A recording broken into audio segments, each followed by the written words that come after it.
on a mic that, sorry, mic is not. Okay, thank you. Mr. Speaker, my point first is that, and I was here this morning when we had the debate on the bill, and there are members, like now shouting the highest, like the Honorable Sankok, who supported the bill wholeheartedly. All of them.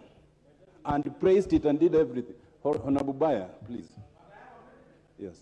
Now, they are the ones now shouting in the presence of others who are not here as if debate was curtailed. And in all honesty, debate was not curtailed.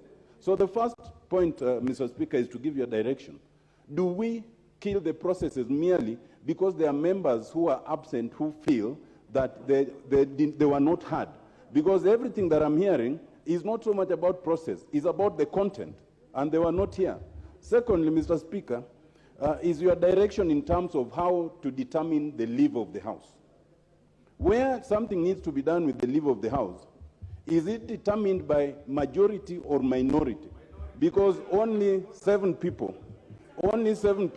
I saw stand to support that idea. So, because the rules have always been, of course, is it to be determined that leaves mean unanimity of everyone, so that if it's objected by one person, it cannot move?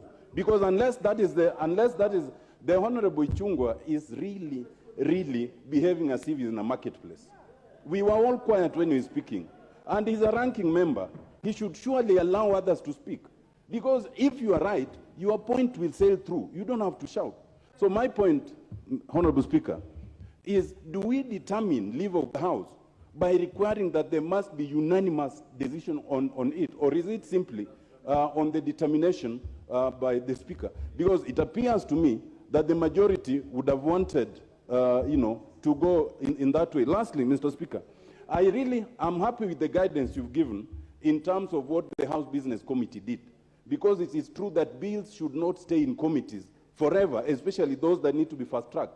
But when then they've taken the move and brought it to the floor of the House, I thought it's in keeping with that decision that it is moved fast, not to again stall it on the floor of the House. So I'm getting confused in terms of what the House Business Committee actually intended.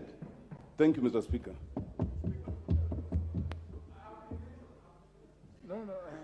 Sorry, no. What's your point of order, Honorable Ichungwa?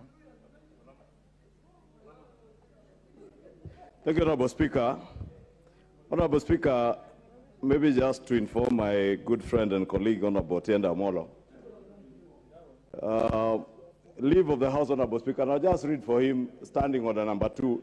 Leave of the House means there being no objection by any member, either with the sympathy of the Speaker or with the support of at least 5 other members. And being a good and accomplished lawyer, and the standing orders are in very simple English, I thought it would be very easy for the Honorable Otiende Omolo to understand that. But Honorable Speaker, and also to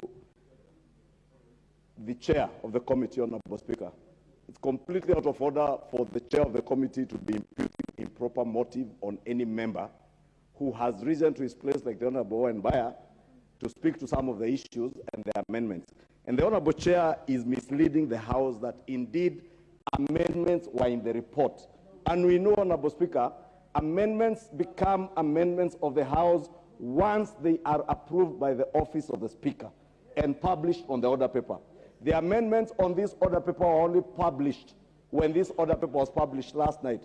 Therefore, it is completely misleading for the chair to be misleading the House and Kenyans out there who do not know that maybe the Honorable Owen Baya or any other member had not read the report. We read, and that is why members want time to be able to propose amendments and even to be able to offer your committee an opportunity to even do winnowing of some of the amendments that probably could be similar to the amendments that you have proposed here. Therefore, if, Honorable Speaker, now that the leave of the House has been denied, it is only fair that the chair ceases being too emotional on this matter and allows the House, because this legislation is to be legislated by the House, not by his committee, not by the member for Limuru. It is for posterity and for the benefit of Kenyans. He may not be aware that even members within his own committee are proposing further amendments to the committee's amendments. In fact, I was shocked when the vice chair, Honorable Gedi, behind here, was telling us that I never agreed. I never signed. I have not signed. And I don't know whether she has signed the report or not, or she was speaking in response to the issues that have been raised. But indeed, there are issues, Honorable Speaker, that the chair and the leader of majority must desist from rushing us into a process that will not be beneficial to the people of Kenya. And the issues of statelessness, as have been raised, don't just affect the people in Kilifi.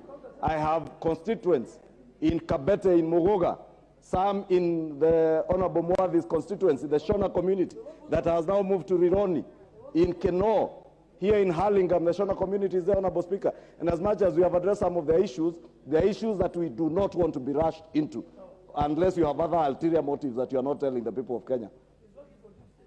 Let me hear the member for Saku.